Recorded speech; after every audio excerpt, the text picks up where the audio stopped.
അവസാനം മഴ വില്ലനായെത്തിയത് സഞ്ജുവിനും രാജസ്ഥാനും എതിരെയാണ്. ഗ്രൂപ്പ് ഘട്ടത്തിലെ അവസാന മത്സരം രാജസ്ഥാനും കൊൽക്കത്തയും തമ്മിലുള്ളത് വാഷൌട്ടായി പോയപ്പോൾ പണി കിട്ടിയത് രാജസ്ഥാൻ റോയൽസിന്. ഒരു പോയിന്റ് വീതം രണ്ട് ടീമുകൾക്ക് ലഭിച്ചപ്പോൾ 14 മത്സരങ്ങളിൽ നിന്ന് 17 പോയിന്റാണ് രാജസ്ഥാൻ നേടിയത്. എന്നാൽ നേരത്തെ പഞ്ചാബിനെതിരെ ഹൈദരാബാദ് അവരുടെ അവസാന മത്സരത്തിൽ വിജയം സ്വന്തമാക്കിയതോടെ 14 മത്സരങ്ങളിൽ നിന്ന് 17 പോയിന്റ് അവരും സ്വന്തമാക്കി. രാജസ്ഥാൻ റോയൽസിനേക്കാൾ നെറ്റ് റൺ റേറ്റ് ഉണ്ടായിരുന്ന സൺറൈസേഴ്സ് ഹൈദരാബാദ് പോയിന്റ് ടേബിളിൽ 2ാം സ്ഥാനം ഉറപ്പിച്ചു. ക്വാളിഫയർ 1 കടക്കുകയും ചെയ്തു. രാജസ്ഥാൻ റോയൽസ് 3ാം സ്ഥാനത്തോടെ എലിമിനേറ്ററിലേക്ക് കടക്കുകയും ചെയ്തു. ഇനി ക്വാളിഫയർ 1 ഹൈദരാബാദും കൊൽക്കത്തയും നേർക്കുനേർ വരുമ്പോൾ എലിമിനേറ്റർ പോരാട്ടത്തിൽ RCBയും രാജസ്ഥാൻ റോയൽസുമാണ് നേർക്കുനേർ വരുന്നത്. എലിമിനേറ്റർ പോരാട്ടത്തിൽ ജയിക്കുന്നവരും ക്വാളിഫയർ 1 പരാജയപ്പെടുന്നവരും ക്വാളിഫയർ 2 നേർക്കുനേർ വരുന്നു. അതിൽ ജയിക്കുന്നവരും ക്വാളിഫയർ 1 ജയിച്ചവരും തമ്മിലായിരിക്കും ഫൈനൽ പോരാട്ടം. രാജസ്ഥാൻ റോയൽസ് ഇത്തവണ പോയിന്റ് ടേബിളിൽ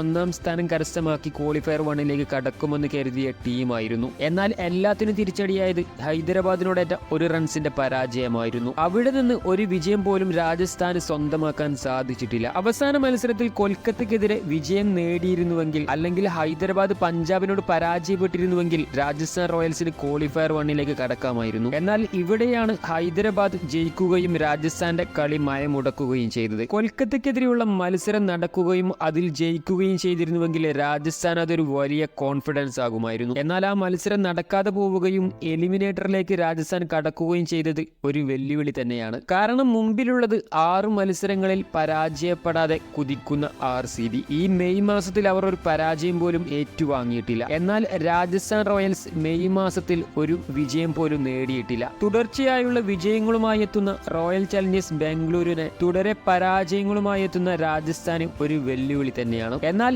കിരീടത്തിന് വേണ്ടി വിജയമല്ലാതെ മറ്റൊന്നും തന്നെ രണ്ടു പേർക്കും മുന്നിലില്ല. കിരീടം സ്വന്തമാക്കാൻ ഇവർക്ക് വേണ്ടത് ഇനി മുന്നിലുള്ള 3 മത്സരങ്ങളും ജയിക്കുക എന്നതാണ്. അതിനാർക്ക് സാധിക്കുമെന്ന് കണ്ടറിയാം. മെയ് 21 അഹമ്മദാബാദിൽ വെച്ച് ക്വാളിഫയർ 1 പോരാട്ടവും മെയ് 22 അഹമ്മദാബാദിൽ വെച്ച് തന്നെ എലിമിനേറ്റർ പോരാട്ടവും നടക്കുന്നു.